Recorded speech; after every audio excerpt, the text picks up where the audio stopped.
Loué soit Jésus-Christ, Dieu qui s'est fait petit enfant pour donner à tout être humain, si petit qu'il soit, une dignité infinie. Sa paix soit avec vous. Les procréations médicalement assistées, la fécondation in vitro, FIV, aujourd'hui les mères porteuses et toutes ces découvertes liées à la bioéthique nous ramènent à cette réalité largement et volontairement occultée sous prétexte de complexité et qui est l'être humain au premier stade de son existence. Qui est-il? Mais que peut bien être un embryon humain, sinon un être humain? On dit que les choses sont complexes, alors qu'en fait c'est très simple. On veut, par cette soi-disant complexité, cacher en fait nos crimes. Une fécondation in vitro coûte cher, environ 4 000 €.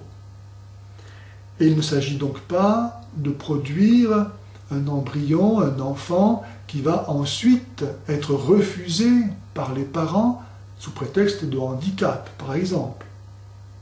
Et donc on va produire plusieurs embryons afin de pouvoir choisir parmi eux lequel est le plus susceptible de correspondre à la volonté des parents. Les autres embryons vont être congelés en attendant d'être détruits, soit directement, soit après avoir été l'objet d'expérimentation dans le laboratoire comme n'importe quel matériau. Étant donné le taux d'échec de ces expériences, et parce qu'aller ponctionner dans la mère ces ovules n'est pas une opération sans danger, d'autant plus qu'elle est précédée par l'injection d'hormones qui ne sont pas sans poser de problème, on va, pour éviter de répéter l'opération, au stade où les cellules sont encore indifférenciées, on va multiplier cet embryon que l'on va fabriquer en autant de jumeaux. Théoriquement, on peut faire 64 jumeaux à partir d'un embryon.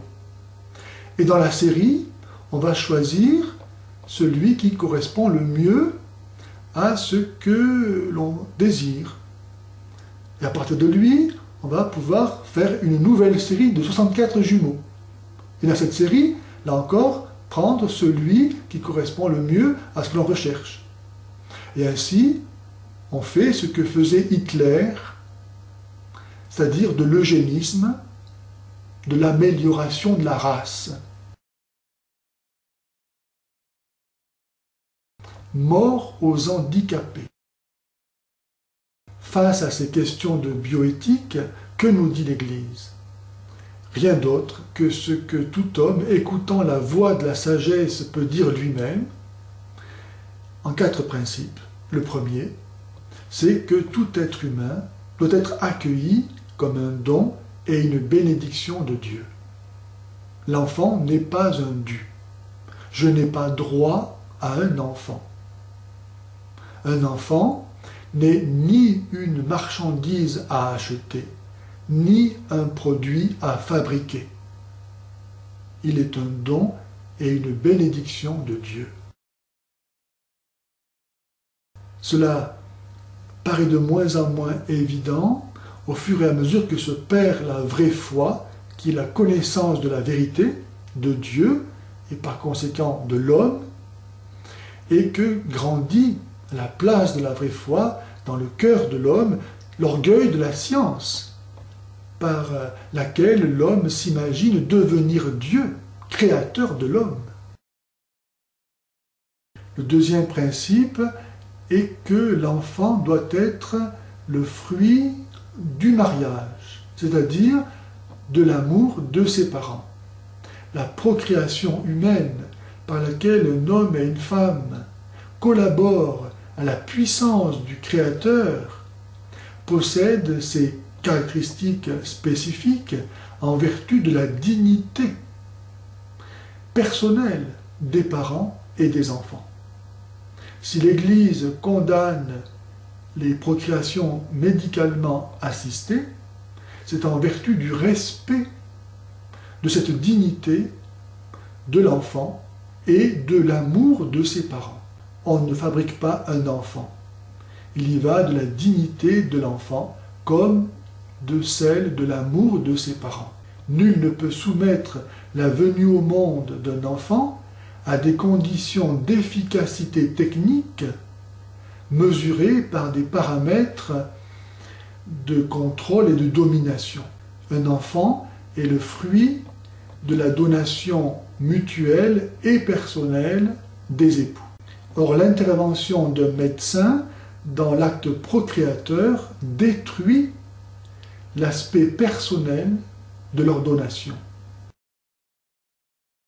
La fidélité dans l'unité du mariage implique le respect réciproque du droit de chacun des époux à n'être père et mère que l'un par l'autre. Leur fidélité mutuelle implique l'exclusion absolue d'une tierce personne dans l'acte unifiant de leur donation mutuelle. L'insémination artificielle est immorale précisément à cause de cette dissociation volontairement opérée entre les deux aspects de l'acte conjugal, à savoir l'union des époux et la procréation. Et la masturbation, par laquelle on se procure généralement le sperme, même si c'est en vue de la procréation, est un autre aspect de cette dissociation, puisqu'il n'a pas de signification unitive.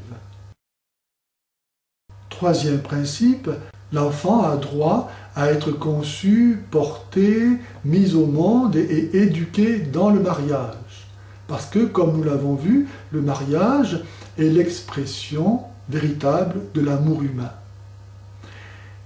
Et parce que c'est là, dans cette référence reconnue et assurée à ses parents, que l'enfant va pouvoir découvrir qui il est et bâtir ainsi sa propre personnalité. S'il ne peut se référer à l'amour inconditionnel de ses parents comme base de son existence, mais seulement à la technique d'un médecin, quelle identité va-t-il pouvoir construire? De qui est-il l'enfant? Quatrième principe, l'enfant a le droit d'être conçu dans le sein de sa mère et non pas en dehors par l'intervention d'un tiers. Si les parents voient dans leur enfant la confirmation, l'accomplissement de leur amour, alors leur enfant est l'image vivante de leur amour, le signe permanent de leur union conjugale, la synthèse vivante et indissoluble de leur dimension paternelle et maternelle. Et c'est pourquoi, au nom même de leur amour, les époux ne peuvent pas accepter l'insémination artificielle qui détruit l'aspect unifiant de leur donation personnelle et mutuelle. L'enfant doit être le fruit de l'acte conjugal et non un produit de laboratoire. Pour toutes ces raisons, les procréations médicalement assistées sont gravement immorales. Elles reposent sur une signification fausse de la famille, où l'enfant est un droit, un dû, et non plus un don, et où l'acte conjugal n'a plus sa signification indissolublement procréatrice et unitive. Un couple peut recourir à la médecine pour faciliter l'acte conjugal ou l'aider à atteindre ses objectifs naturels, mais jamais il n'est possible de substituer l'intervention à l'acte procréateur. Il y va de la dignité de l'amour conjugal comme de la dignité de la procréation de l'enfant.